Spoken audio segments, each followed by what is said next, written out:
Chance and then you blew it. That is the most absurd statement of the year. Nice. Nice. Oh, baby. I'm in my zone, I'm feeling it.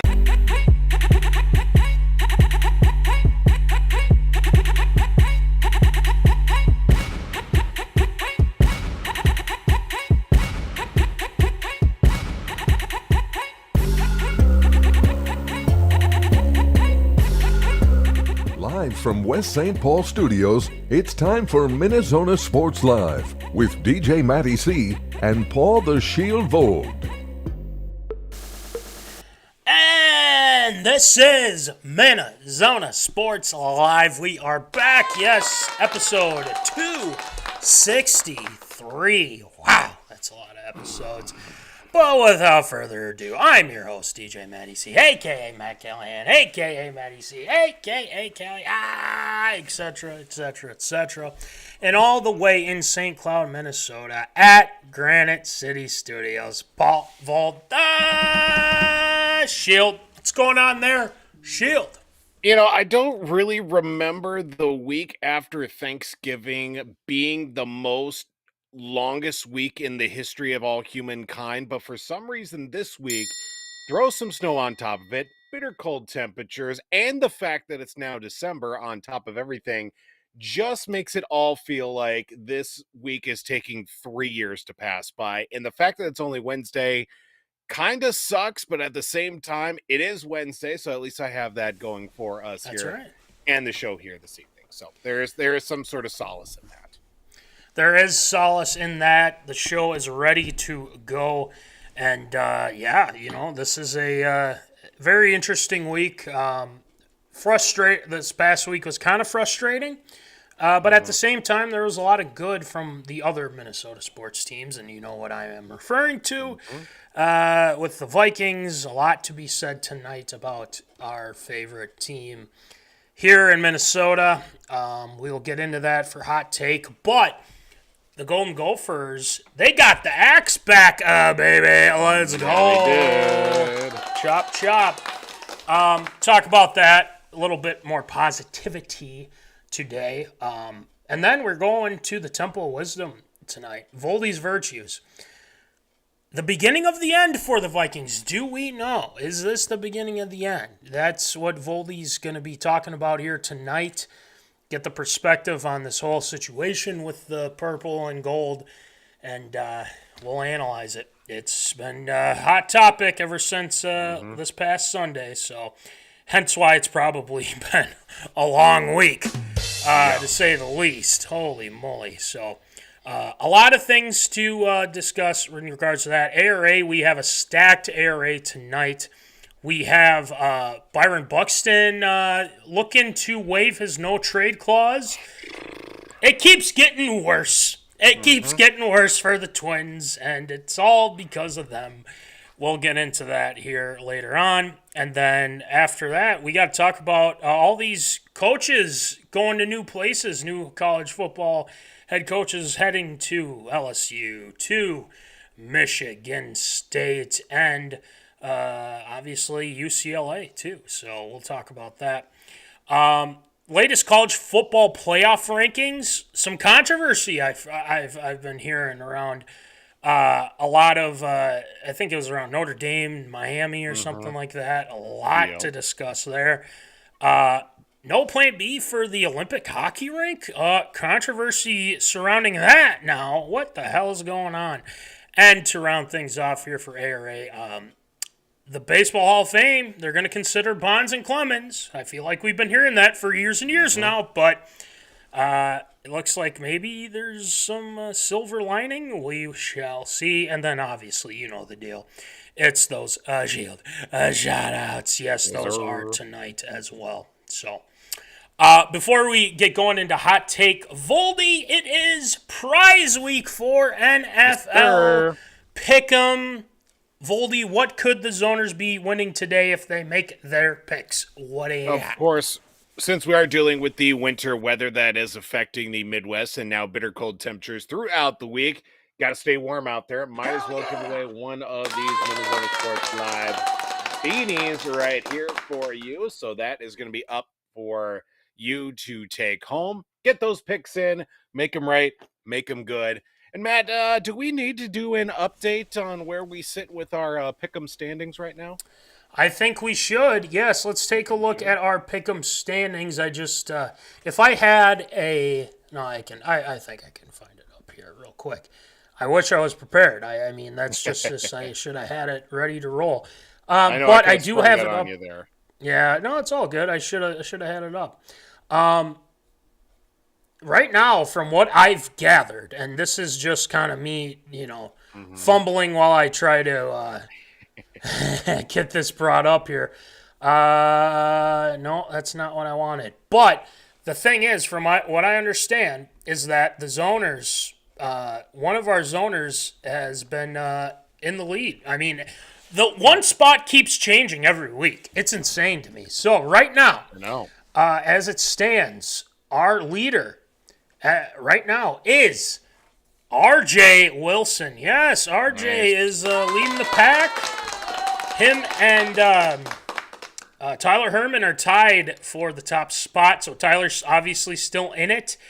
But just behind Tyler is the guy that is over to my right, or your right, your left, whatever. The Shield. Yes, he is only 10 points back. Yep. 1280, not bad. You're tied with our guy Matt Johnson, who's been doing a fantastic job. Had a real bounce back week this last. That was a really good bounce back. You had 110 this week, so 11-5 this past week after a lot of 9-5s, 9-2. Just a lot of not really well performance and a lot of last second changes too. Yeah, had to make some moves. I mean, I had 90 this week. I'm happy with that just because I was like, it's been a kind of a rough go with my picks. But people are doing a great job, man. Keep putting in those picks. Keep doing it. I mean, we've got a couple more weeks here, and then that's it. We're all done, and the Zona bundle is going to go out, and we'll see who gets it. So it should be a fun fight to the finish. All right. With that being said, let us get it in with Tater Tot Hot Take. I think it's quite fitting for the lower third. I will explain here in a second. But Voldy, I say we get it going with some Tater Tot Hot Take.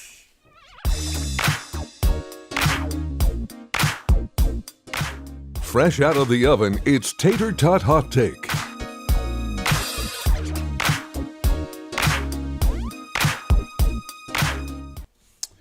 All right, it's time for Tater Tot Hot Take. It's fresh. It's right out of the oven. Could it be better? Yes, because we got one of the two that are positive tonight. This one, not so much, but we got to talk about it because it has been the big story of the week. The Minnesota Vikings God, how do I even say it right here?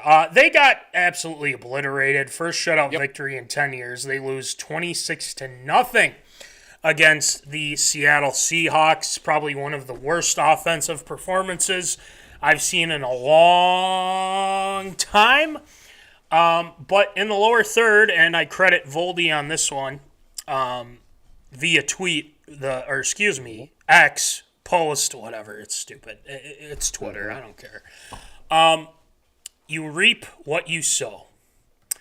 And that is for the people that were trying to convince not only the Zoners, but the Minnesota Vikings fan base and probably some national media clowns. If you didn't see what I put yesterday, make sure you check it out. But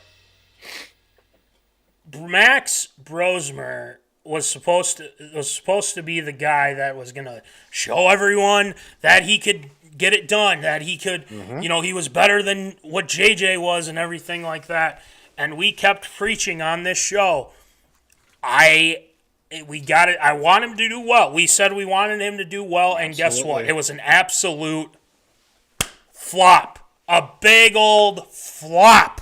It was terrible. I'm not saying it was just him. The offense in general was bad, to say the least. So, you reap what you sow. So, thank you, Voldy, for that.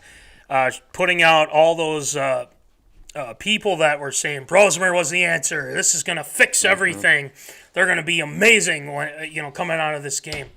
They were not. So, the question I asked to you, Voldy and the Zoners, is what'd you think of the game, and what do you got to say to those people that were hyping up Brosmer? What do you got? Let's start with the obvious. The game was not good. It was not good at all. You had a feeling with the first couple of plays of the opening drive for the Vikings, okay, if they can establish the run game, maybe they can get something going here. Couple of quick passes. You find TJ Hawkinson on a couple of checkdowns. Maybe you find a ball and, try to get something going deeper with Addison and for Jefferson. I don't know what has happened to Jordan Addison, but he cannot catch a ball to save his life anymore. I don't know what is going on. Justin Jefferson, 2 catches, only 4 yards in the loss as well. This was not good at all, and it showed. I knew from the very get-go, and as soon as I saw Adam Thielen as a healthy scratch for the contest due, I knew that we were going to be in some interesting troubled waters for sure. 4 interceptions, not the greatest stat line you want to throw out there for a rookie quarterback. 19 of 30, 126 yards, 4 interceptions, 4 sacks. QBR of 5.6, not good. But it's not like the other side of the ball lit up the world too. Let's talk. We'll talk about the big one too with the underhand tomahawk toss, throwing the grenade to the sideline, and Brosmer gets picked off, and it's taken the other way for a touchdown. It's not like the offense on the other side for Seattle was lighting up the world and torching us. Sam Darnold only had 128 yards passing, only 125 total yards rushing as well. So, we kept it under 300 yards in total offense against them. But it's just that we couldn't do anything. Couldn't move the ball. If we did move the ball, we ended up turning over the ball. And the only real weapon out there on the field on Sunday against Seattle was Ryan Wright. And that's back-to-back weeks now where Ryan Wright and special teams, you throw Will Reichert in there. He couldn't get on the field at all for him with, the offense not getting anywhere. Ryan Wright has been the best player on the Vikings last 2 weeks for sure. And it just pains me to see because the defense did what it was supposed to do again by giving the offense a chance and getting the other team's offense off the field and just could not do it effectively enough to allow any sort of momentum to go to the side of their team, that being the Vikings. And the defense was just on the field way too long. And then sooner or later, it's just going to all come grinding down, and it just didn't work out well. This is my thoughts on the game. Now, for all the people that were saying that Brosmer was going to get it done and he's going to be better than JJ, We found our guy. Look, 3-4 weeks ago, we were talking about, okay, we need to get JJ back on the field ASAP. Carson Wentz is throwing the ball everywhere. He's turning it over. Yep. There's obviously something not going on, and we need JJ back ASAP. Yeah, cool. That's great. But now, when the rubber hits the road and things start not looking so good, everybody's like, we need to get JJ off the field as fast as possible. What is going on? You can't have it both ways.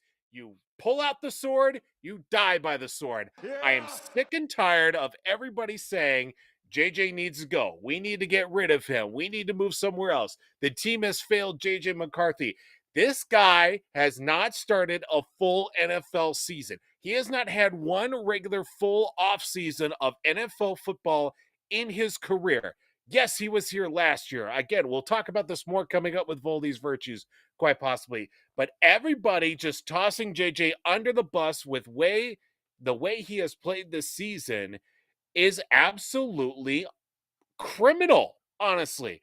Where was all this hype and talk about when, Caleb Williams was struggling last season and, every other rookie quarterback that struggled in their first season and just not getting everything done?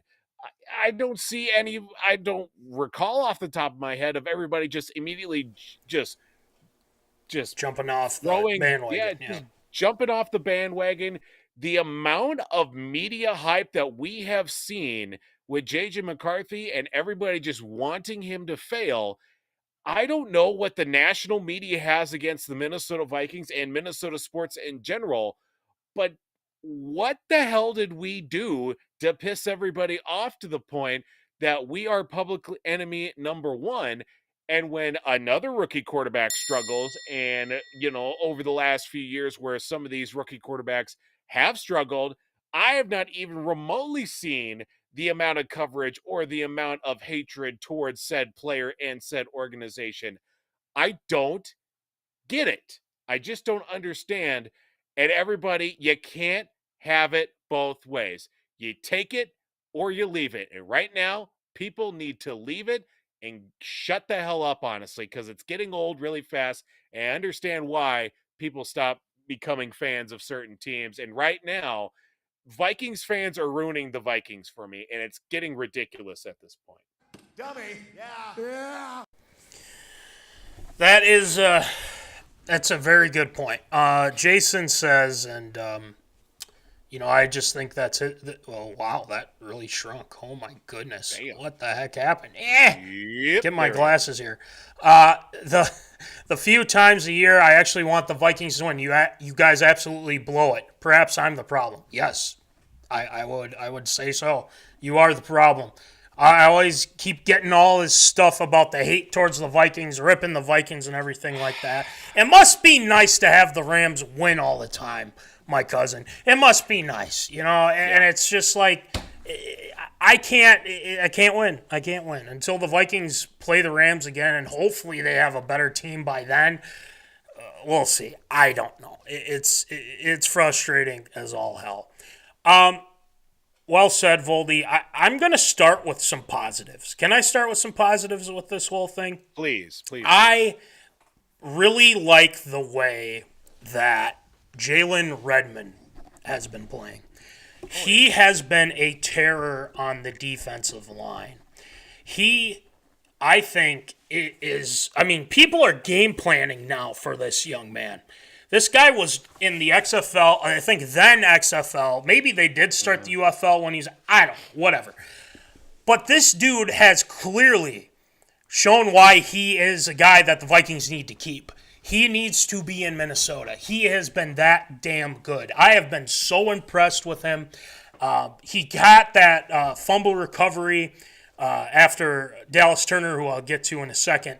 And he's just getting into, roughing guys up, stopping the run game. And I know the run, the Vikings haven't been great against the run, but it hasn't been the most, I feel it hasn't hurt them as much as it did earlier on. They've done a better job, but we finally created some turnovers, thank God. And Jalen Redmond, I think, deserves some recognition, and he deservedly so. Another positive I will bring up here. Dallas Turner. Dallas Turner is looking like the first-round pick we've been waiting to see for a while. So claps out to him. He was absolutely fantastic. Let's look at his stats from this game. And he had 3 QB hits on Darnold. Actually, it almost took Darnold out of the game. And it's not, he fell weird or whatever it was. Gank had a sack as well, which I think that was part of that play too. So anyway, Dallas Turner, 2 sacks, forced fumble, and I'm telling you right now, he's getting it, and he's starting to understand what is expected of him. Has he made some boneheaded mistakes with the flags and stuff? Yeah, but you know what? At least we're seeing something. We're seeing some emotion out of this team because I can't really blame the defense for how they've, been playing these past few because they've been doing their job. You said it, Voldy. They've been doing their job, and the offense, and I'll get to the offense in a second, but I think we got to take some positives out of this and say, look, defense is playing well. Grenard only played like maybe a handful of snaps, still getting back from that injury. But Dallas Turner filled that void. Gink obviously has as well. I think we cannot sleep on those 2 guys. We got to make sure that we keep them around because Dallas Turner is starting to come around. That's what we want to see. Another guy that has been absolutely phenomenal, Eric Wilson. Oh my God! I mean, what was it? I think it was his 10th year, 9th year in the league. Obviously he was with the Vikings before, but he's playing like an All-Pro. I mean, we're not even talking about Ivan Pace anymore. I mean, that's just. I mean, it's sad, and it's I was hoping he'd be much better. He had 11 tackles. One of them was a sack, and 8 were solo tackles. Look. If he keeps playing like that, I don't know if it was a 1-year deal or 2-year, whatever it was. We need to get him back because he is playing at a high level. Cashman has been very good as well. So, okay, those were the positives. Let's go to the negatives because we gotta discuss this. And let's start off with the offense. I thought the Vikings were going to keep it as simple as possible for maxbrosmer, and I think KOC did to a point. But let's talk about the pick six. For one, you can talk about how it was a bad play call. I think KOC even admitted it. Fair enough. The Vikings have not been good in 3rd and short, 4th and short, whatever it was. It has been brutal. For the Minnesota Vikings in that regard. But let me bring up, a point that you can't defend from this point. If there's a bad play called, you can't, you can't dismiss the fact that when maxbrosmer was getting out of the pocket, throwing the football out to just the masses of defenders that was going to take him down. If he takes that sack, they're only down 3-0, right? Right. You don't know what that does. But instead, he makes a boneheaded decision to throw the ball without seeing where he was throwing. I don't care whether you're an undrafted rookie coming into this game and everything like that. I don't care if you're a high school player even doing that. You never do that. And he did that. And that was when they pretty much lost the game right there. I chucked my hat on the ground because that was the dumbest thing I ever saw. It was a stupid thing for him to do. And that's when I said, I'm telling you right now, and if I get ripped for this, because there's a lot of JJ haters out there, JJ wouldn't have made that throw. Nope. I'm telling you. He would have gotten sacked, and we would have been pissed. I would have been pissed. Yeah, I was going to be pissed. He's going to get sacked. But at least we still have the ball. We still have the ball. Now, here's another point that's brought up with that situation, Voldy. Take the points, right? You go, you get Will the Thrill out there. He knocks in a chip shot. You have a tie game, right? Mm-hmm. Now, with the way the offense was playing, and I talked with some people about this, Voldy. I said, what do you think? I think you take the points. The offense hasn't done anything. They have to prove themselves. You get those points, maybe you build some semblance of confidence. The defense is playing well. You get some points on the board and see what happens. Now, from them point on, it kept getting worse and worse and worse. Now, Aaron Jones fumbling the ball, not a good thing. He didn't even see him coming. But all the interceptions that Brosmer had, I don't care. I don't care what anybody thinks about, so-and-so didn't make a great route. So-and-so didn't make a great route. He threw absolute ducks to wide openers. Even Jordan Addison, even though Jordan Addison was bad too with dropping footballs left and right. But on the last interception, he had Addison, he beat his man. And Brosmer threw an absolute errant pass, easy pick. Somehow the Vikings got the ball with Jalen Naylor knocking the ball out of his hands.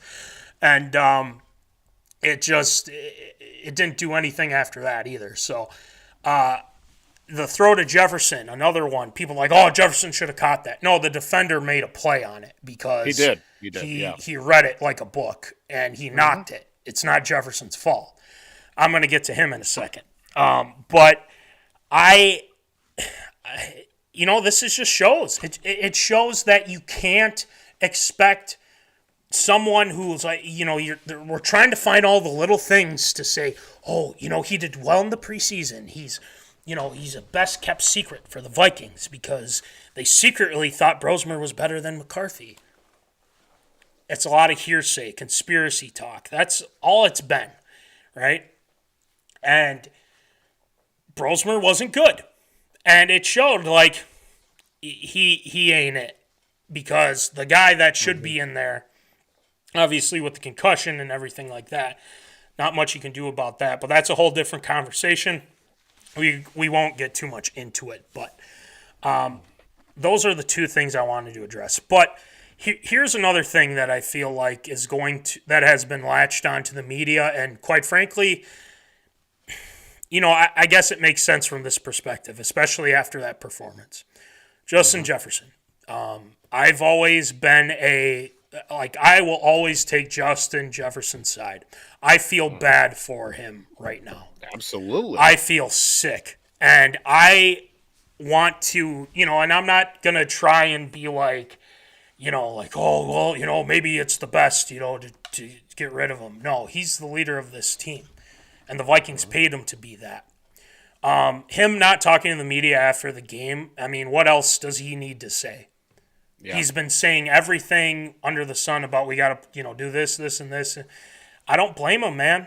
And it was the first time he hadn't talked to the media ever, really. I don't blame him. And I think this whole situation falls on our leadership. And that is Kevin O'Connell, the coaching staff, and Kwesi. I have to say it. I have to be completely honest on that with Kwesi. So, Voldy, do you understand or do you believe with what's happening with Jefferson? I mean, we all feel for him and everything like that. Is this, like, if these next few games are bad, I would, I mean, it doesn't look good because he might ask for out. But, I mean, are you getting that vibe of this could possibly be a Justin Jefferson divorce at the end of the season? What do you got? I would not be surprised in the slightest. And I've been making the comment ever since the game and throughout the week. We are starting to trend in the direction of Randy Moss 2.0. Really great handful of seasons to begin a career, dynamic player, leader of the offense, just an otherworldly player. Then you throw in a couple of bad seasons stacked up on top of each other. Then he's like, I want out, get me the hell out of here, and goes to a different team. That doesn't work. And then the back end of his career, he's ring chasing at that point. And I would hate to see that happen again.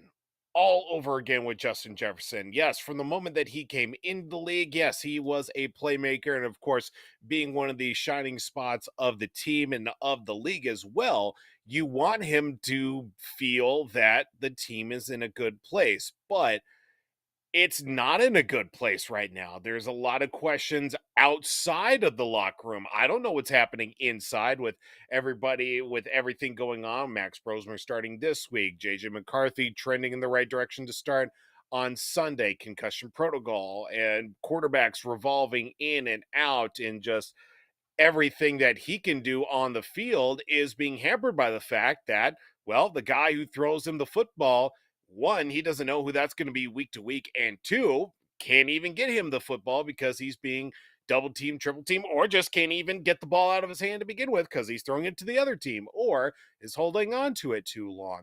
I would not be surprised in the slightest if a divorce would happen and he's requests a trade, or the Vikings start putting out major feelers to say, what do you got?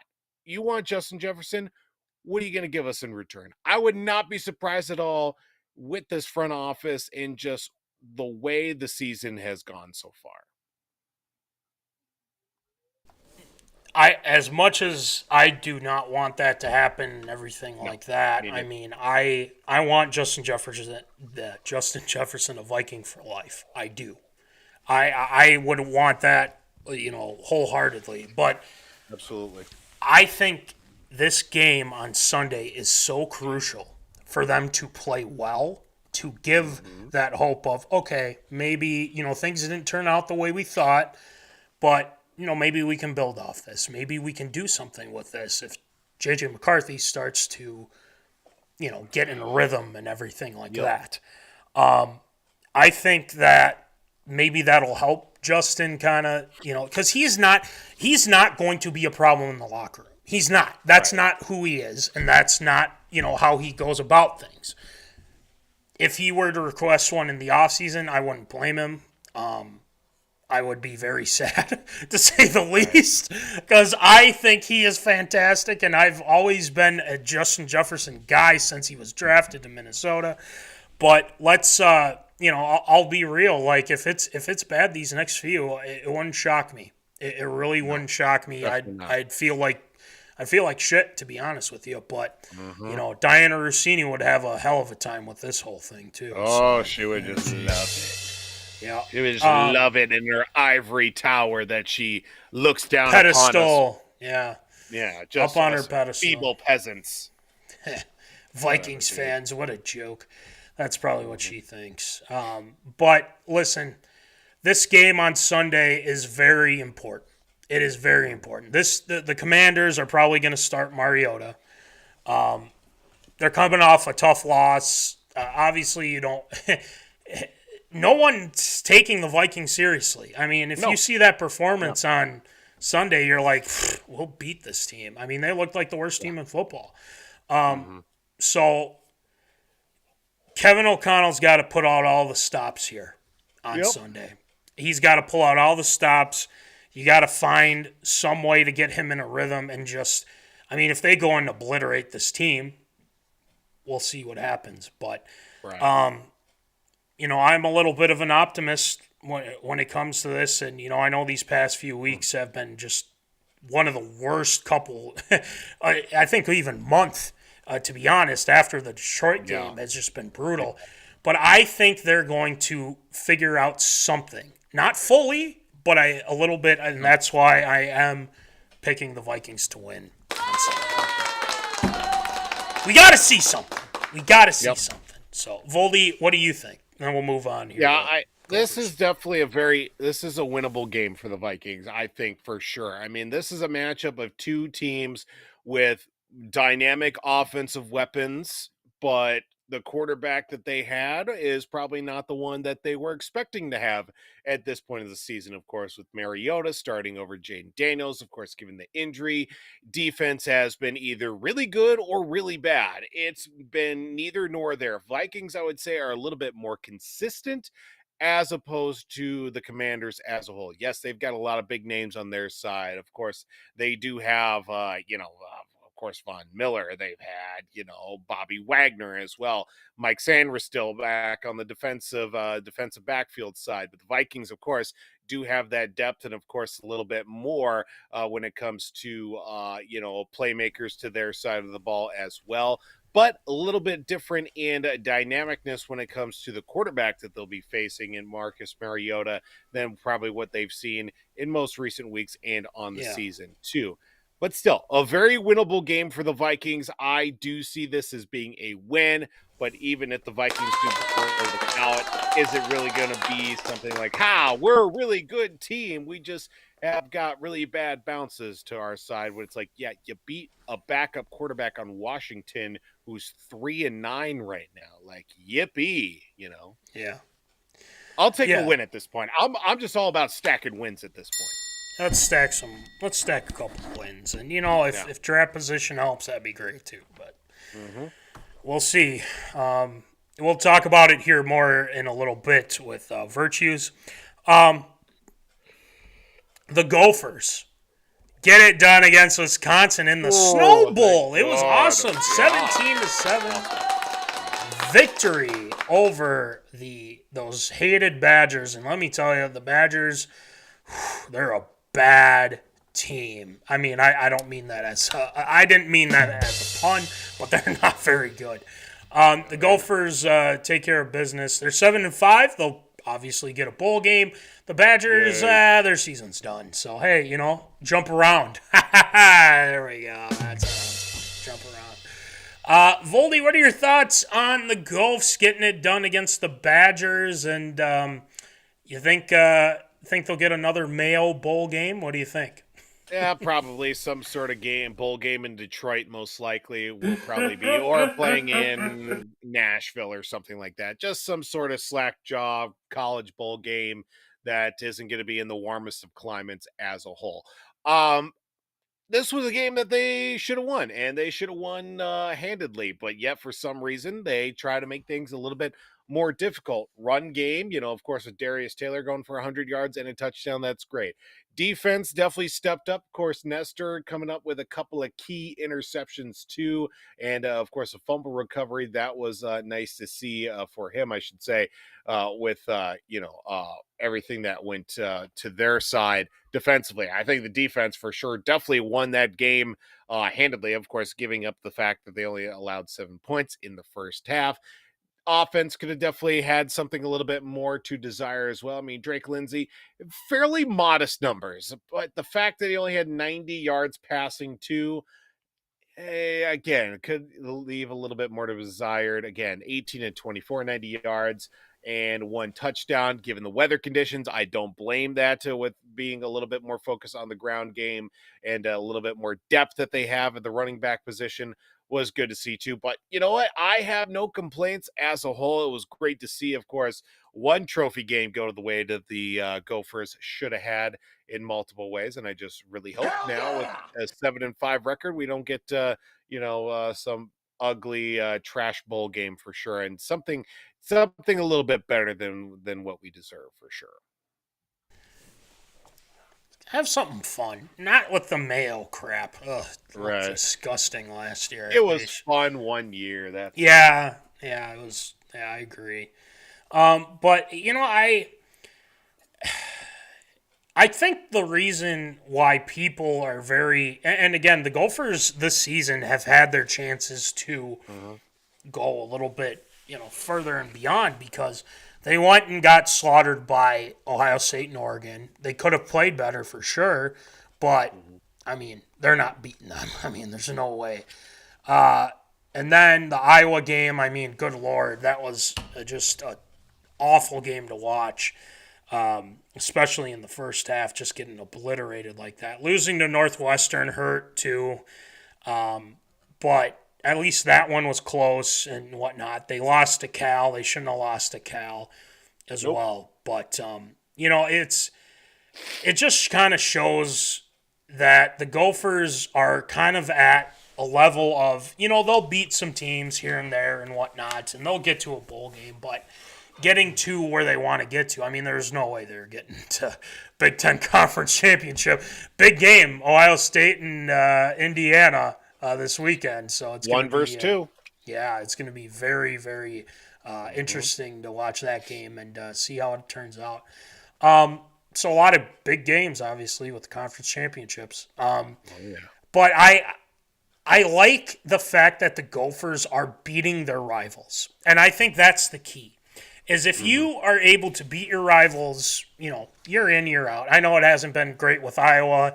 They haven't won the jug in a little bit too, but they're beating Wisconsin, and it's like, well, Wisconsin's bad and this and that. It's like, well, we don't we have no ordeal with Wisconsin sucking. I mean, it's not up to us. It's on them for not getting good players.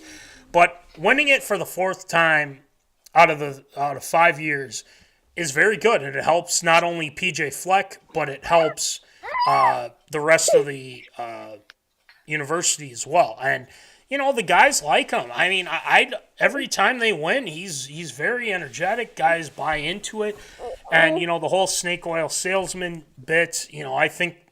I don't want to say there is a whole lot of truth to that, but I think he's very genuine about it. I don't think he's looking at the university as a stepping stone, because he's beaten Wisconsin. He finally beat Iowa these past couple of years as well, and they've had a winning record. I mean, he's done what he's needed to do. So, I think that it's obviously got my stamp of approval if it were ARA.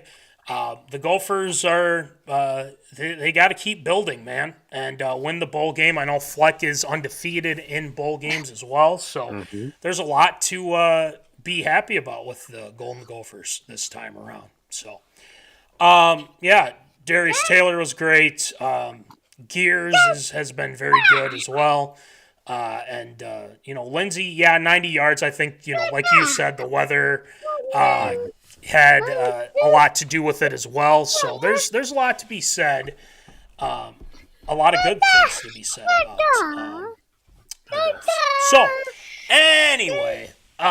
That's going to do it for Tater Tot Hot Take this time around, as we welcome Tate into the fold. Welcome, Tate. We're heading to the Temple of Wisdom. We're going to talk a little more about Vikings. Voldy has some things he's got to get off his chest about the season. We will listen and see what you guys think. I'll give my thoughts as well. We will get it going here. Let's head to the Temple of Wisdom and go with some Voldy's virtues.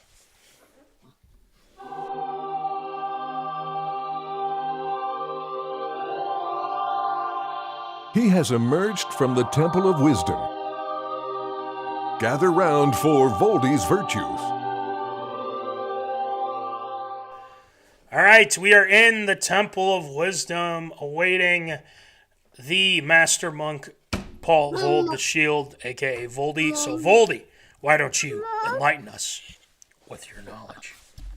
Well, we have certainly gotten to a very interesting point in the season here, and just as the lower third does say, is this the beginning of the end when it comes to our Minnesota Vikings? Yes, the loss on Sunday, the first shutout loss by the Vikings since, I believe it was 2007 that taken place. Yep. That was certainly not something that I wanted and or needed to know, but yet that is something that it is put out into the ether. But with that being said, a 4-8 record, it's not going to be getting any easier with these pivotal games and a banged up roster as well.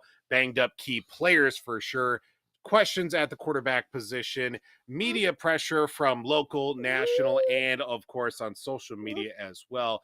There is so much that is not going the way of the Vikings this season for what was going to be a very promising year for this squad, and of course all the moves that they did make in the offseason. But what we need to look at is how the beginning of the end can be avoided before real trouble starts for these Vikings. A few things that I really look at as a whole here when it comes to the situation the Vikings are in right now. And one thing is just plain and simple. Winning in the NFL is so hard. Yes, you'd think that even a team that they'd be going up against at 3-9 would be a cakewalk, but still, players on that roster are some of the best when it comes to their position. And of course, they are warranted enough to be on an NFL roster. And of course, the coaches have done it for a number of years. They still may be the best of the best, but it's a statement. Winning is hard in the NFL. It carries so much weight. The success of the Vikings that they've had since KOC became head coach has been fantastic, but sooner or later, the law of averages has to swing back, unfortunately. Going with 14 wins the previous year, it was great to see, especially with Sam Darnold at quarterback, but sooner or later, things don't always stay at the highest of highs. The season is still ongoing and it's still winnable, like the game on Sunday that we have coming up against the Commanders for sure. But in a perfect world, a lot of things have to go right, which hasn't gone this well this season. Inconsistencies at play. Of course, we lost Jordan Addison for 3 games to start off the year. Blake Cashman got hurt at a weird time in the season early on. Back and forth play. Adam Thielen is no longer a Viking. I thought that's a statement that I thought I'd only have to muster once in my entire life as a whole. Teams also need to know the properties of how to adjust when it comes to, play as a whole. It's a game of adjustments. How do you adjust from one half to the second, week to week, year to year, divisional matchup to divisional matchup? Also looking at what you do to sign key free agents, attracting them to come to your team. Are they going to fit the right personnel or the right system that you have? Even drafting as well. Drafting the right players to be in that right personnel and be in the right system for your team to make them that much better. And of course, the hiring coaches cycle seems to happen quite more on the regular, where coaches aren't even getting the full benefit of a full season, and thus starting the vicious cycle over and over of having to learn new coaches, new systems, new play calls, and everything on top of it. All these things can make the biggest difference from what a team was at 14-4 last season. Now, those 4 losses that we had last year are as many wins as we have, sitting at 4-8 right now. Now, another thing to take note of is, of course, rookie quarterbacks do have struggles. In my mind, and I'm sure in a lot of people's minds, JJMcCarthy is a rookie quarterback. It's his second year in the league. I do not count the first year as a season because he got hurt in the preseason, thus missing out on any chance at playing as a whole. But yes, we did draft him last year. Yes, he went through last year's preseason. Yes, he was able to return and learn in the quarterback room while he was rehabbing from injury. None of those things fully translate to on the field experience.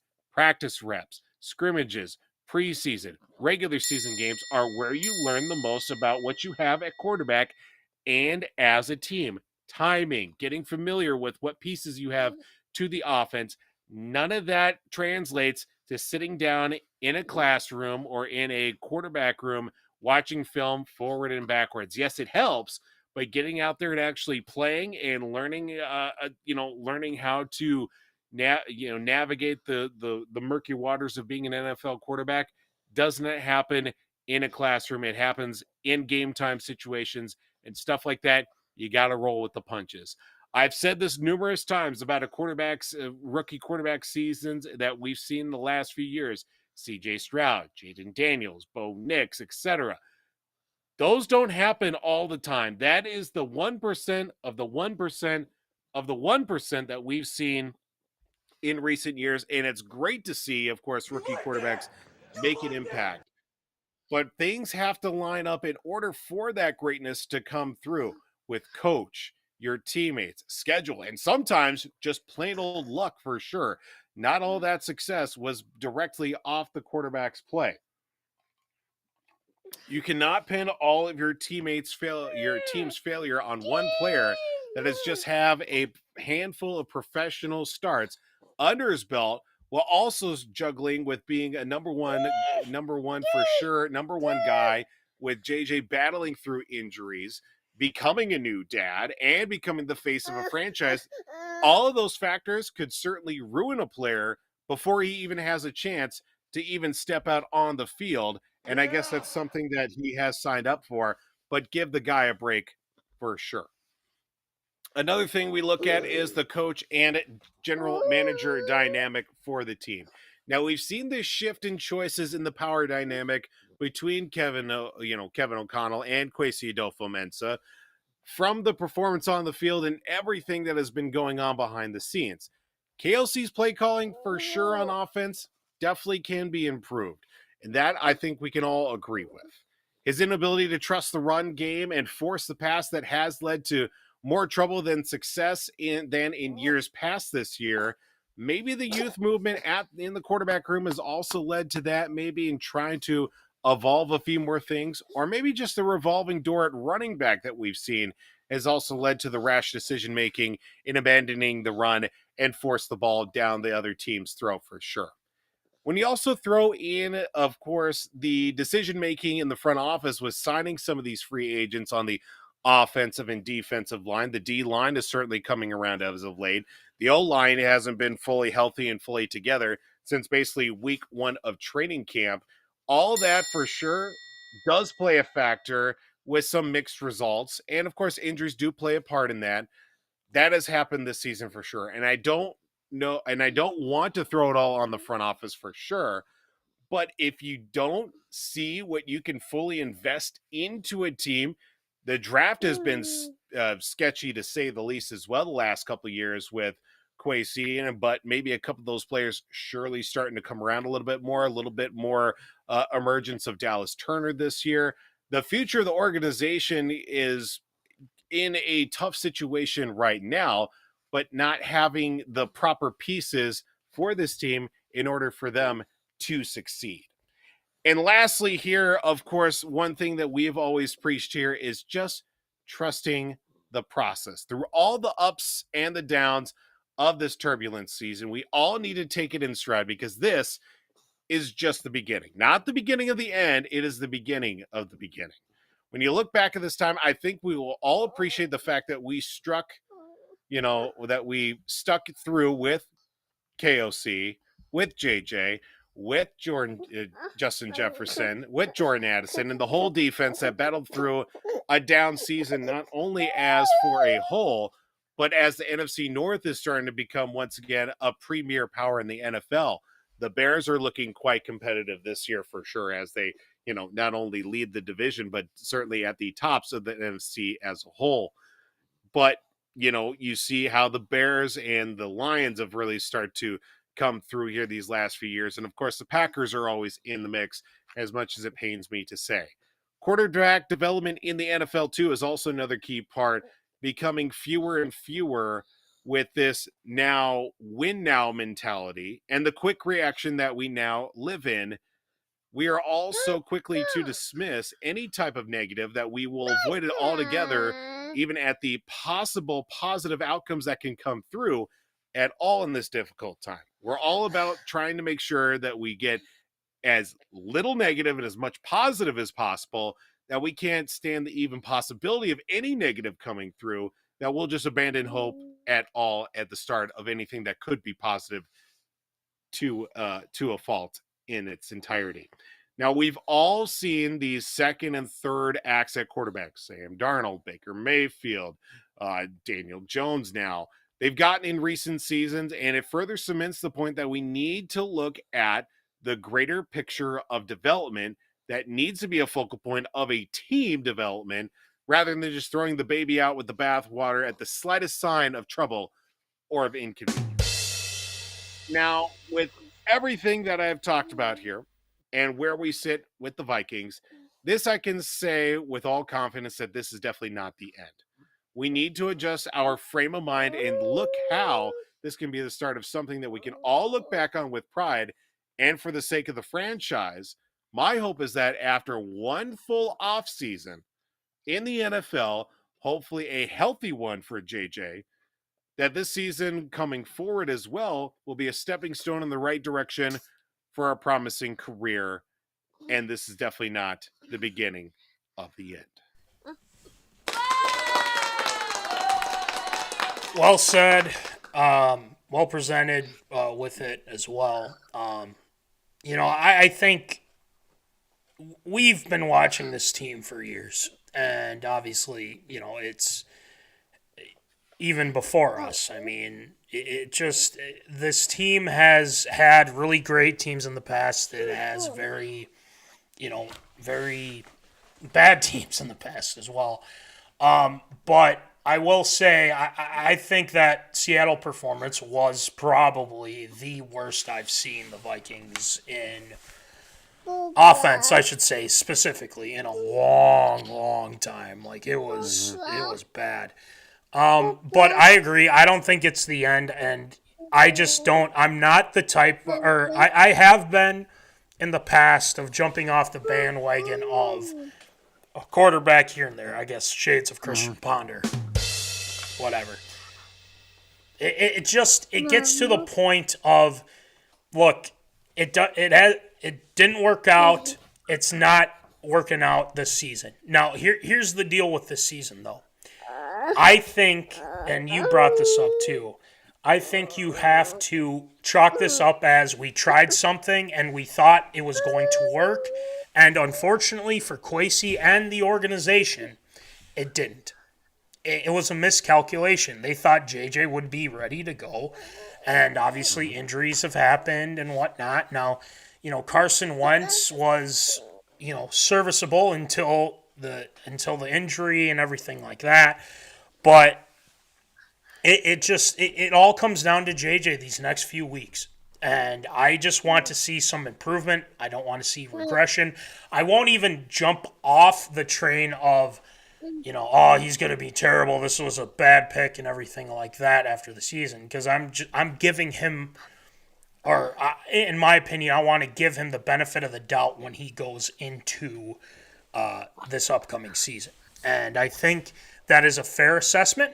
And if people don't like that necessarily, then so be it. And I've seen some people on the socials that have completely said, fire everybody, fire this person, fire this person. And it's like, you assume that when things go bad, that, they're just going to clean house and everything like that. Now, I know the Wolves weren't at the game in Seattle. Usually they have a representative of their family there and everything. According to Paul Allen, that they weren't there in Seattle for the first time in a long time, and I believe PA. So, is that bad news for Kwesi, Kevin O'Connell? I don't know. The thing is, there's going to be, if it gets bad on Sunday, there is going to be a fall guy with this situation, and that's the sad part about it. And I just think that these next few weeks are key for them to play well. And I'm not saying, they got to win. They have to show some progression. It is very, very important that they do that. So that's just kind of how I think of it, and I agree with you. I don't think it's the end. I just think we're going through a tough stretch.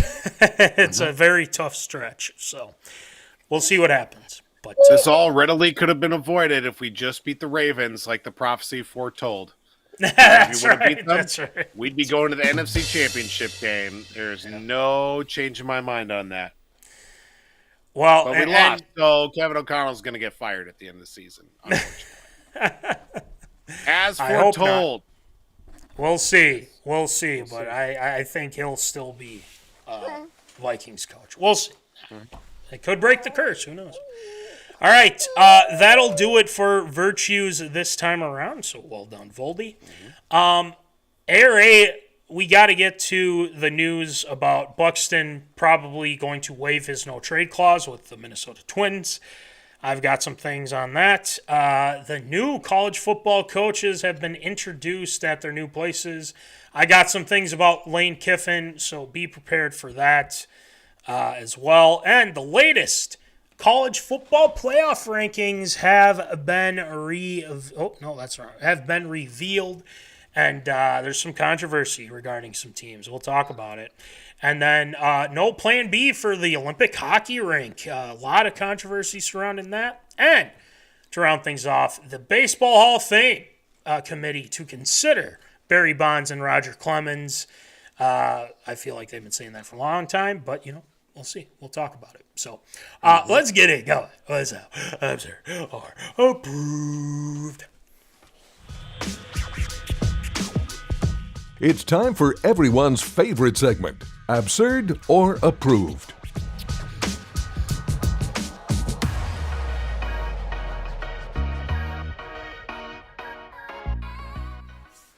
All right, it is time for Absurd or Approved. So, Voldy, why don't you rattle them off for us, please?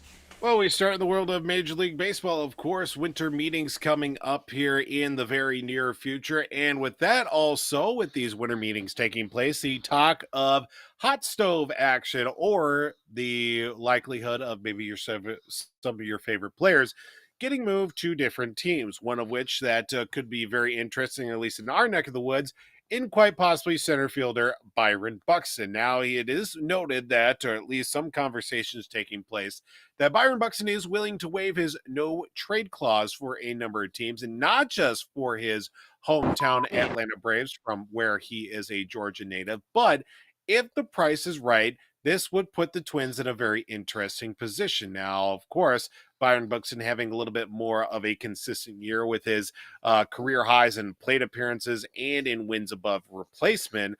But the 31-year-old has a notable track record of not being the most healthy and stable player in the lineup when he has been not on the healthy side. Still a top-of-the-scale runner, above-average defender, and still has a solid arm, with, of course, the third best isolated power in the league since 2020, only behind perennial MVP candidates and winners Aaron Judge and Shohei Ohtani. Now, with the price being right at 3 years of team control and just over $15 million per year, is it absurd or approved? Would the Twins be smart for trading Byron Buxton to a different team if that price would be right? Where's Bob Barker when you need him? Well, I would say this. I think that if it were the right price, which I hope it would be, but knowing the Twins and their trade transactions and or free agent transactions, it hasn't been good, let's be honest. They've always been a team that has wanted to build players up when they get to the league. And once they start playing well and everything like that, then they want to use and trade them as well. It's very clear. Buxton doesn't want to be a part of a rebuild. It's quite apparent. And I don't blame him necessarily. But, like you said, we have been saying for years that Byron Buxton is really good when he can stay on the field. And he was great this year. No ifs, ands, or buts about it. But there's always been that nagging issue of him hurt all the time, him running into the wall and, hurting his shoulder, hurting his leg, hurting literally everything and anything in his body, I feel like. But with the Twins' track record and everything like that, it's hard for me to say that it would be smart. I just think the Twins would fall for the old trap of, let's get this guy. Well, even though he was good maybe 5 years ago, the whole 5 years ago deal, as Voldy knows very well. But I gotta say it. I'm gonna do it. I'm gonna do it, and it's going to surprise some people. I'm gonna give it my stamp of approval. I think they should. Listen, I feel like Byron Buxton has been very good. It makes sense. He's been very good. But he can't stay on the field. And it has been quite apparent, if we've learned anything through these past few years. But knowing our luck, we'll trade him and we get some pitching. And maybe a bat or two with that trade or a prospect or whatever, and then they just don't turn out. So then it could be one of the worst trades ever. But I think it would be smart for them to trade it. I mean, if you really want to, blow everything up and they're trying to decide who they want to trade, Joe Ryan or Pablo Lopez. But the reason why they're talking about this, and I think this is this is quite apparent because I saw this recently, and actually I think it was today. But it was reported that they want to try and trade one of those guys so that the Pole lads can pay off their debt that they have right now. I can't freaking believe it. And it's just like, it's not surprising, but I can't freaking believe that this is probably what they'll stoop to. They're going to use, the scapegoat is blow everything up. We're blowing everything up, then we'll, add some talent, whatever. No, it's just because the Pole lads want to clear out their debt. How selfish does that sound? Oh my God. So let's, I think it's got my stamp of approval. I just think they can get a good haul. I feel like for Buxton, I mean, he had a great season this past season. Hey, value's going up, right? So let's see what they can do. It's got my stamp of approval. Voldy, what do you got? I think at this point here, I don't know how much higher the stock is going to be on Byron Buxton. I think you got to strike while the iron is certainly the most hot on him. Like we've talked about, the injuries have certainly stacked up, but there's always going to be a need for a defensive outfielder who definitely has a lot of pop in his bat still. He can steal you bases. He has a very good arm in the outfield and can definitely go track him down for sure. The ride has been fun with Byron Buxton for sure. I just wish it could have been a little bit more healthy and could have gotten a little bit more out of him for sure. Not saying that it is going to happen, but a lot of experts pointing towards less than a 50-50 shot of it happening, maybe not.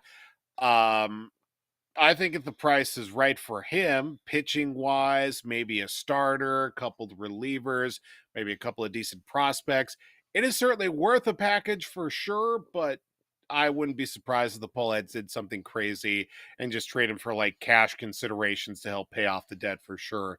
At this point, you can't rule out anything with this ownership that has control of the Minnesota Twins. Would the Twins be smart for trading Byron Buxton? I think yes. It's got my stamp of approval. Probably should have done it a long time ago when he was definitely the most profitable. But again, he hasn't been the fully most healthy guy in the world. It's certainly worth consideration, definitely. See what you can get and, go from there. So, I'll wish Byron Buxton luck, though. I mean, because sometimes, and I mean, knowing the Twins' luck, it hasn't been well, but sometimes the grass isn't always greener on the other side. Just saying. So, all right, next one, Voldy. Well, after the holiday weekend and the subsequent wrap-up of regular season action for college football and a bunch of programs as well, that came around for new programs across the nation to unveil their next leaders in the head coaching ranks. Some notable names, including Lane Kiffin, abandoning his team at Ole Miss to take on their SEC opponents, that being at LSU. Also, another notable name, and one that kind of sprouted up out of nowhere, former Northwestern head football coach and former Northwestern football player Pat Fitzgerald will be taking the helm at Michigan State after a lengthy absence in the coaching ranks. And another one as well that will be joining the Big Ten from former head coach at former FCS Power and now FBS team, James Madison, that being Bobchesney will be joining in the head coaching ranks as the head coach for UCLA. And of course, a few other coaches getting hired and announced in recent weeks, but these being the most notable of names. Of course, we've talked about James Franklin getting the go-ahead to Virginia Tech, but of course, we really want to focus on Lane Kiffin going from Ole Miss to SEC opponent, that being in LSU. Who do you see here that will have the bigger impact of these hires, whether it be Lane Kiffin, Pat Fitzgerald, or even Bobchesney? Who do you see having the biggest impact for their programs? Well, I'll delay the question for a second because I want to get to this Lane Kiffin thing. Holy crap. That whole situation was a cluster. And from what I understand, and I had to look this up because there's been so many people that have been ripping on him and people saying, that there was a lot of miscommunication and whatnot. So apparently from what I understand, and this is what I've been, told, is that he left the national championship contending team. Again, they only lost one game. They were fantastic this year. Right. Before the playoff, and apparently he's leaving Ole Miss, and his request he wanted to coach in the playoff, and apparently the AD Keith Carter, but he was denied. He just said that's that's not good, according to Kiffin. Right. And then Keith Carter said, he publicly stated that Kiffin's version of when he was informed of the decision is not accurate, and that Kiffin knew for weeks, now that's a problem, that he could not coach in the playoffs if he left. There was an ultimatum. Kiffin gave his Ole Miss coaches an ultimatum either to leave with him for LSU or lose their opportunity to join his staff. Okay, dick move. The fans not happy. Obviously, they. I think he was going on a flight to LSU, and there were fans waiting there just ripping on him. And I don't blame him. I really don't blame him. And he has that's his MO, is do really good and then burn everything to the ground. Just put everything in flames. So I think the best get back for the Ole Miss University, win the whole damn thing. If they somehow win the whole damn thing and just say, ha ha ha, F you, Lane Kiffin, that would be the sweetest revenge.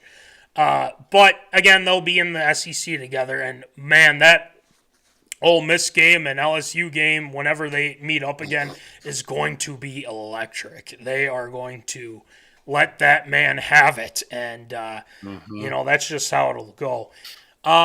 He's proven, like you said, he's proven to kind of turn things around for teams and whatnot, and apparently Saban had some issues with him too, so I think he's kind of a scumbag. I'm not going to lie. He is kind of a scumbag, to say the least. So out of the three, Fitzgerald has had a lot of success. He had a lot of success with Northwestern. They always played the Gophers tough. You get the better of the Gophers a lot. Michigan State really has to figure out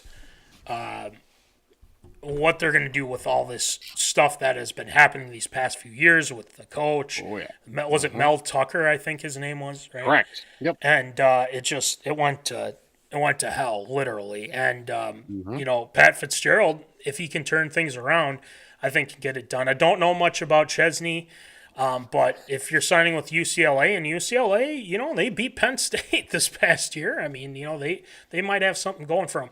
But out of those three, I think with the rapport of Lane Kiffin and just knowing kind of, he can get, universities to play better and, turn things around, but then he'll light it on fire. But I'm going to go with Fitzgerald, Voldy. I'm going to go with Pat Fitzgerald. I think he'll turn things around there at Michigan State. I'm going to go with him. I think he'll have a bigger impact as opposed to Kiffin, which, if things start going bad, what might happen. So I'll go with Pat Fitzgerald. Voldy, who do you got? So mainly focusing on Lane Kiffin.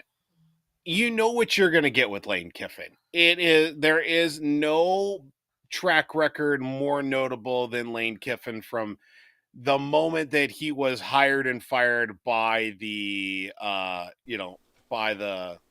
Raiders. Youngest head coach in the league. His dad was his defensive coordinator. Hired and fired. Then he goes to I think it was Tennessee at that point. Was the head coach for a season. Then goes to UCLA. Gets fired on the tarmac. Ends up offensive coordinator at Alabama. He gets let go before the national championship game just to get replaced by Steve Sarkisian, which I still think was just, we're just throwing in this whole head coaching ranks thing and anybody can coach the offense before the national championship.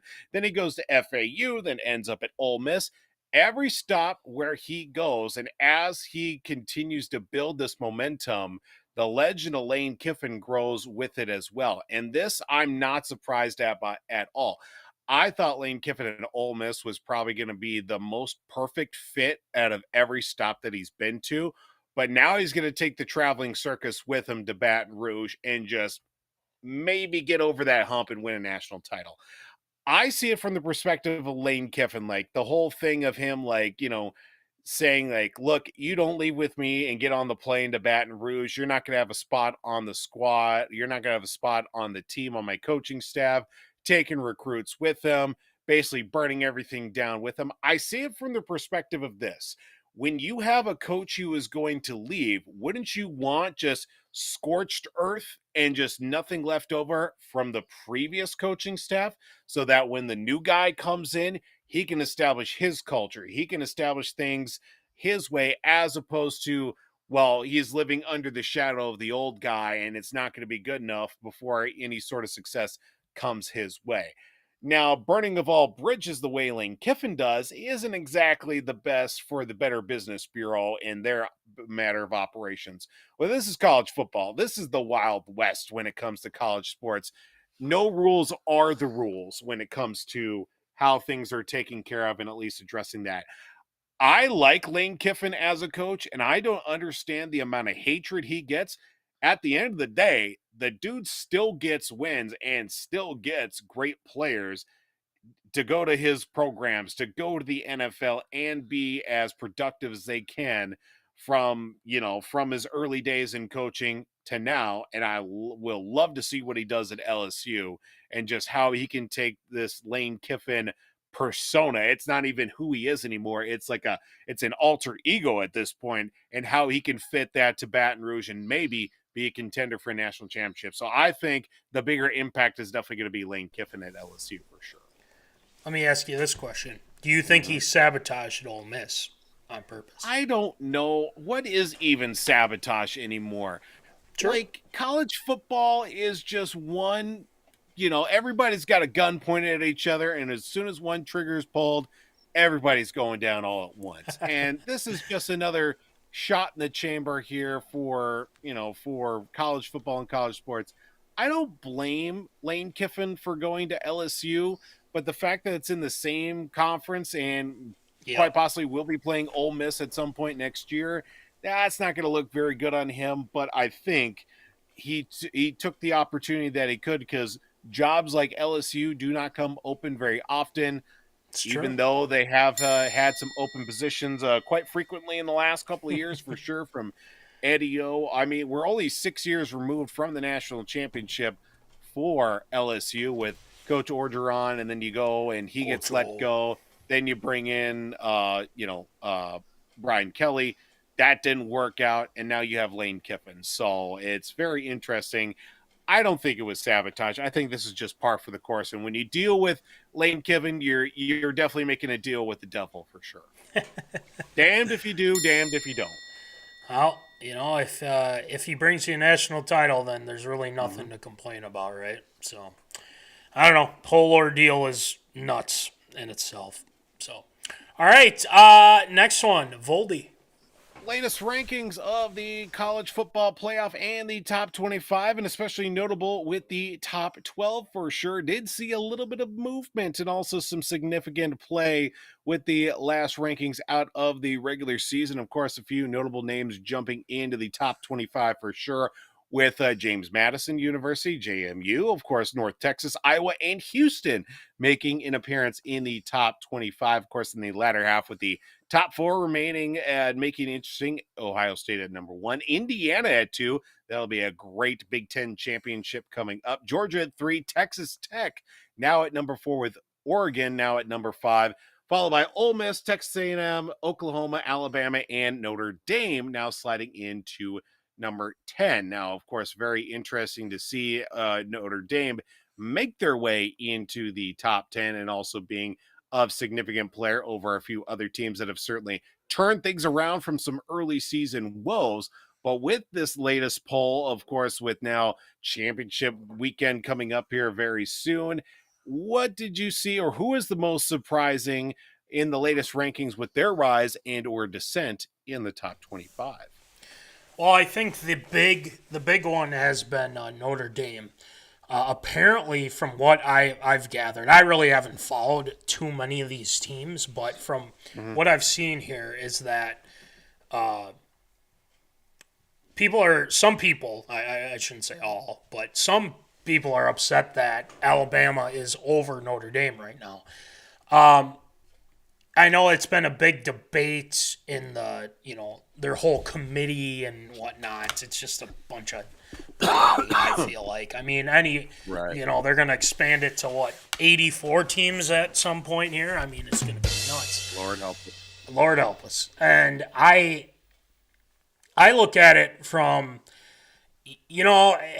if you're a team that is in the college football playoff, and apparently, and again, it comes down to who wins their Big Ten, or Big Ten, but like their conference championship games, and those teams could slide in. And apparently, from what I'm reading here, is that if BYU were to win the Big 12 championship over Texas Tech, it could potentially knock Notre Dame out if the ranking holds.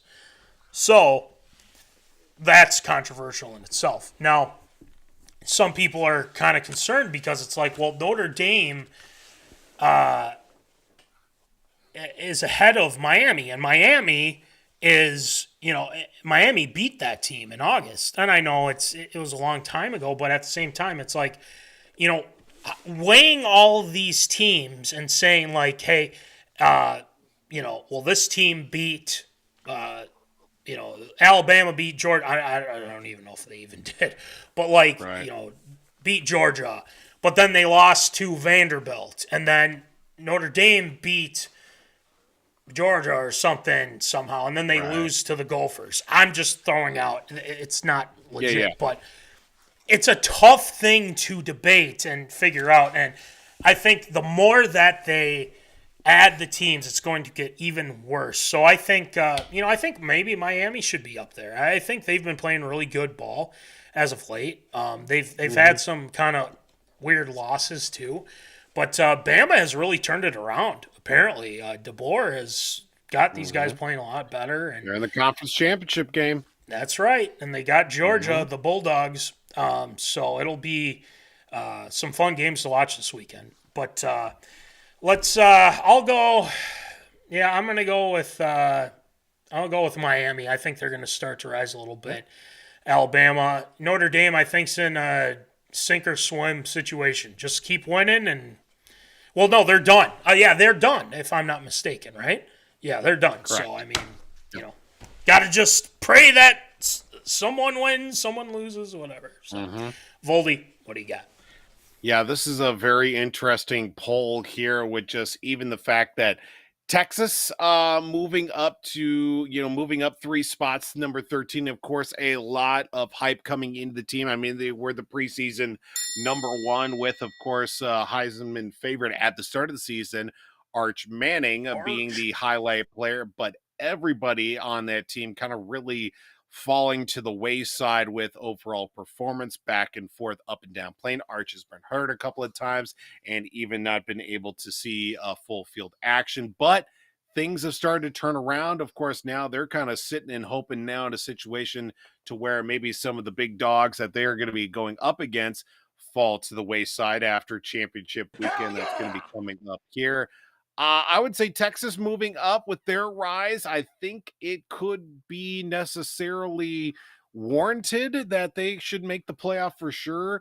And a lot of conversation talking about how Notre Dame is up there as opposed to a Texas, I think, just because of the merit and the run that they had last season with Notre Dame. A couple of bad losses, I would say, early on in the season. I mean, you're talking about how Notre Dame dropped against Miami. I mean, Miami has certainly bounced back, but the Miami team that they saw early in the year was not exactly in the best situation overall. So I think right now with I could definitely see how things kind of shake up this weekend. Maybe Texas slides their way into maybe that number 12 spot after the weekend too. So a little bit of surprise out of that one for sure. Yeah, the more they keep adding, the more people are going to be upset. So, good luck. That's I don't know how it goes. So, all right, next one, Voldy.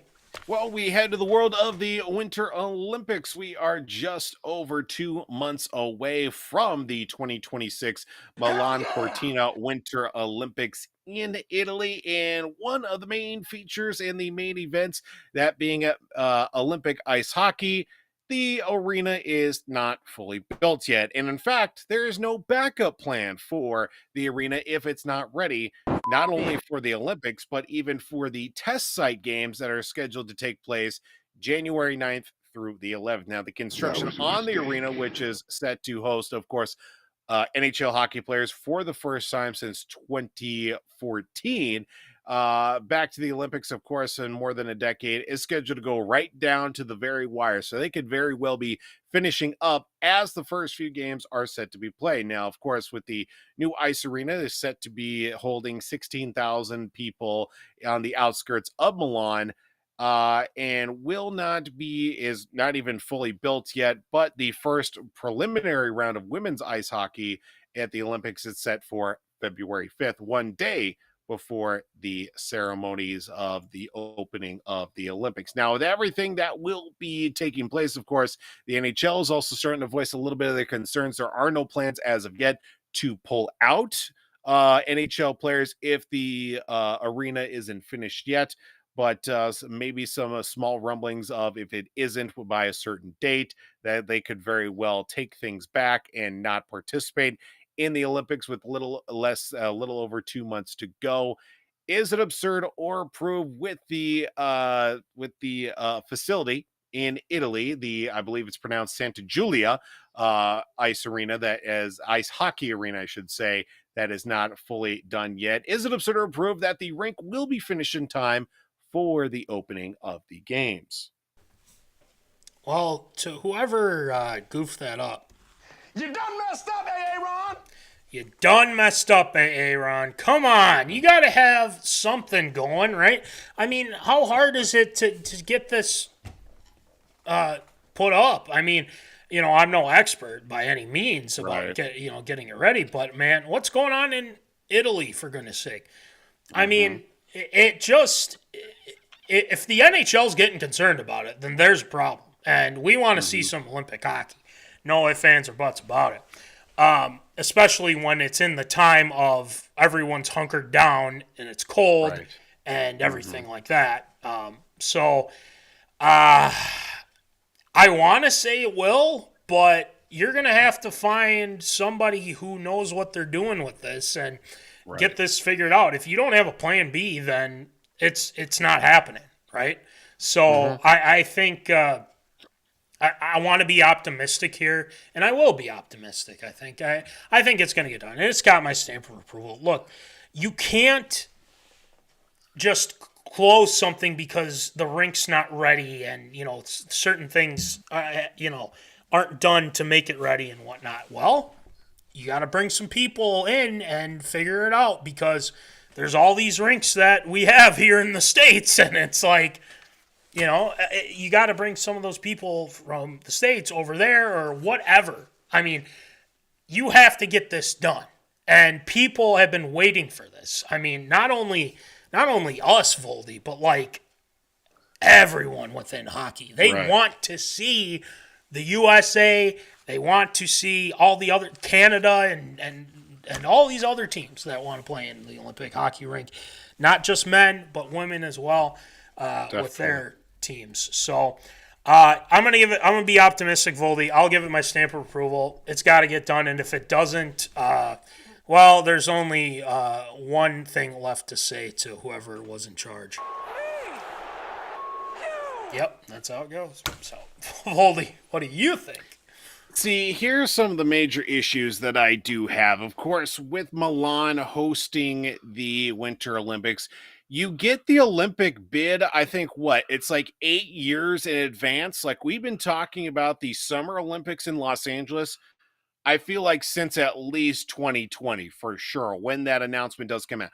You're telling me you can't build a hockey rink within 8 years, and usually they have like these testing events, or at least some sort of a dry run, if not competition, that takes place at said venues. They do that in a year in advance, and the fact that they're going to possibly doing it less than a month before the Olympics as well, that takes place there, and it's going to be kind of a big deal as well, with, of course, NHL players coming back. Of course, the women's tournament is always exciting because the women's game definitely has grown in the last handful of years and always brings out the best in the best players in the world, for sure. You're telling me you can't get that all figured out with an 8-year span? I know there are other things going on. Maybe, ice hockey is a little bit further down the list when it comes to, Italian, their values and, their list of priorities.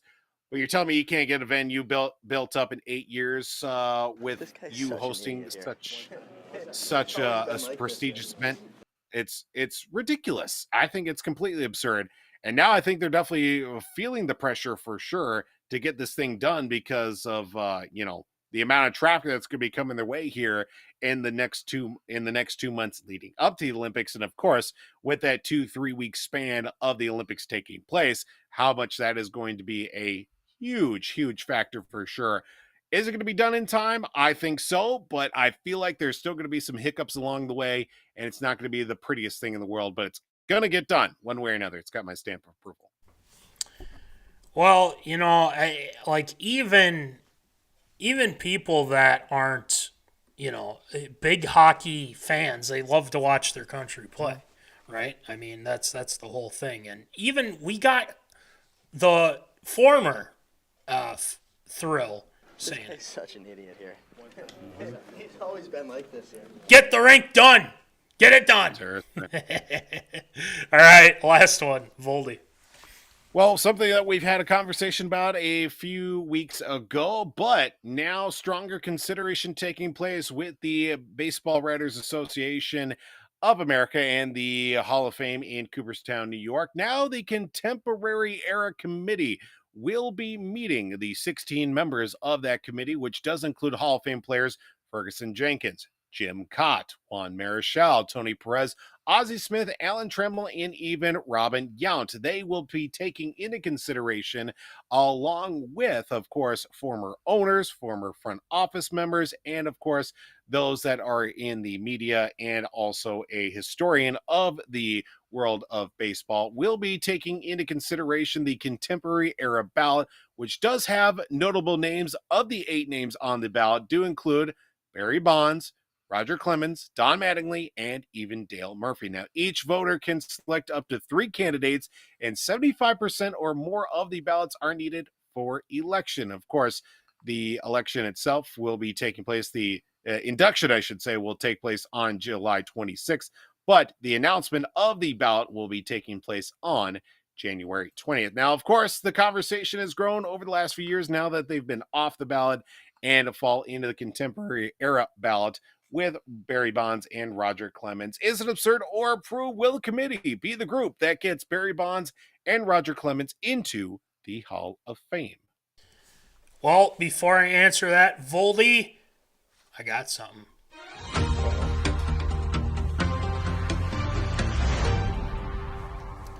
The Minnesota Golden Gopher basketball team has beaten ranked number 22 Indiana 73-64. They get it done against the Hoosiers. They win. Awesome. How about that? Niko Medved has got the boys buzzing at the barn, baby. Let's go. Awesome. Hey, there's some hope. There's some hope for the Gopher basketball program. Niko Medved, let's go, man. Let's go. So, big news out of the barn tonight. They defeat Indiana, so congratulations to them. Claps out to the Ghosts for winning. Let's go. All right. Anyway, speaking of awesome things and, things in motion, as we'd like to say, Barry Bonds and Roger Clemens being considered now again. Now, the question is, and, I think people, they want to give the people hope that this is going to happen. And, I hope it does happen. I mean, even before the roids and everything like that, these guys were, Clemens is one of the best pitchers I think I've seen. And Bonds, even before the roids, he was good, and, so on and so forth. But I think that they need to understand that, look, they made an impact on the game. They did the right things in order to, genuinely, be Hall of Famers and whatnot. Now, I know it rubs some people the wrong way of how they handled it and, certain things. I know that some people have it against those guys coming in. But look, it comes down to these guys need to be in it. It's that simple. Everyone was talking about Bonds breaking the record and Bonds, being just a force, not only maybe in his younger years more so when he was out in the field and, hitting home runs left and right. Clemens just shutting guys down, with the Sox, with the Yanks and everything like that. I know that Bonds denied knowingly, using PEDs and whatnot, and Clemens the same way. But listen, just get it done. It's time to let the guys that were dominant in their day get their day in the sun. It's time. Yeah. So, I will. I'm gonna be optimistic. I'm just positive today. I don't know why, but I'll give them my stamp of approval. I think they will. They'll get some ground on this, and I think this is going to hopefully change some minds. Let's see what happens. It's going to be interesting, and if it doesn't, well, then the MLB is about to get just discredited. To say the least, if they don't have those guys. So, Voldy, what do you got? Yeah, just doing a quick check here to see if there are any stipulations of how many votes they need to get to even stay on this ballot in the first place, because obviously the big names there with Bonds, Clemens, Mattingly, and also Murphy too, but a few other guys to consider on this ballot. I just had it right in front of me here too. Do include, of course, Carlos Delgado, Jeff Kent, Gary Sheffield, and Fernando Valenzuela. Again, this contemporary era considers players whose greatest contributions to the sport were from the 1980s and 1980 and onwards. So I think with that short list that is right there, I think those guys definitely step out the greatest out of all of them. It's just that I think one thing that'll be a benefit, it's not the writers that are going to be voting them in specifically. It's former players, it's former owners, former and current owners, it's members of front office, and of course, you got a couple of media members and a historian.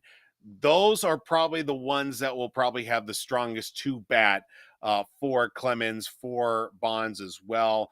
Maybe some of the older Hall of Famers may have something against Bonds and Clemens too, but you can't deny the numbers as a whole for them and their contributions to the game.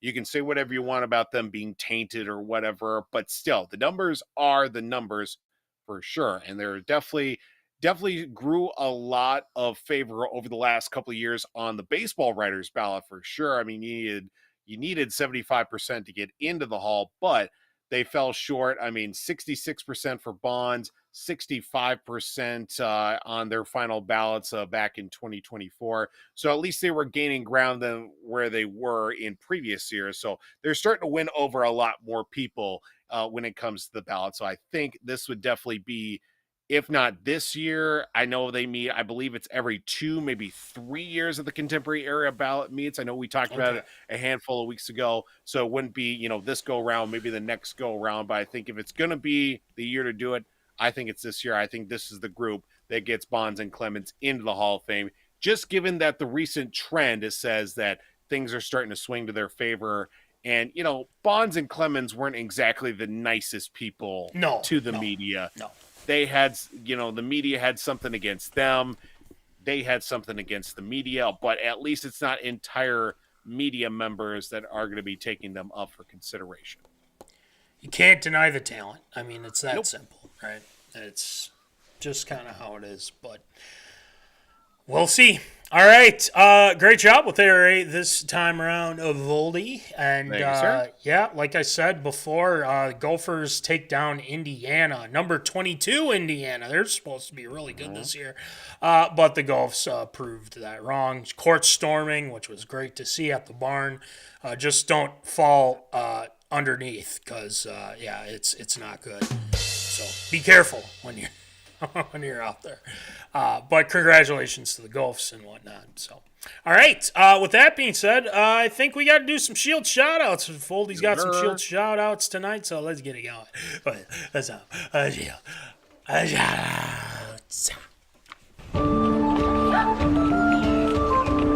Shield shoutouts.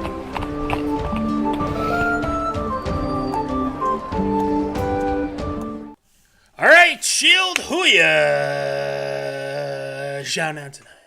Of course, we do have to send kind words, best of luck on your future endeavors to, well, sadly, former Minnesota Vikings wide receiver Adam Thielen. Of course, earlier this week was granted his release after not getting the production and the volume that he was hoping at the start of the season, going into his final season in the NFL. Of course, him being put on waivers earlier this week and getting claimed by the Pittsburgh Steelers in video coming out of Pittsburgh. Him in Pittsburgh black and gold. I want to throw up in my mouth just even uttering that sentence as well. But hopefully something good will come out of it with Adam Thielen in Pittsburgh, and we certainly do wish him the best of luck. And he did say as well that once things are done, he will be back to retire as a member of the Vikings.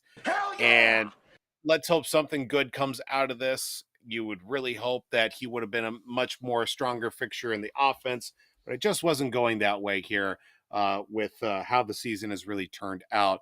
Best of luck to Adam in his new endeavor with the Steelers. That's going to do it for Shield shoutouts this week. Yes, it was sad, and I just think, like you said, the production, but also I want to bring up too that he was dropping balls. I mean, he definitely. Everybody's been dropping balls. Well, yeah, It's ridiculous. yeah, I know. I it is agree. this year. I agree, but sure. I mean, still, we gotta we gotta catch those footballs, right? But I think he wanted to go play with the Rodgers. Apparently, they're buddies, which makes me want to throw up too. But each their own. But great job. Shield shout-outs at Voldy. Thank you, sir. The best of luck to Thielen, but they're not going anywhere. I'm sorry. Steelers aren't going anywhere. But with that being said, Voldy, there's something that I saw right before the show real quick. Anthony Edwards has had over 30 points in the past 6-7 games. 6-7 games, which is insane. Damn you. I couldn't resist. Anyway, but I won't go any further than that. But Anthony Edwards, the Wolves last night, Voldy, 149 points. And Ant with the nail in the coffin against the Pelicans. I'm very happy for Ant. Keep playing that way. We'll be in good shape. So Bring your ass. bring your ass, as we would like to say. So, Voldy, get those picks in. Zoners, get the picks in. You know the deal. What can you win this week? Oh, what do you got?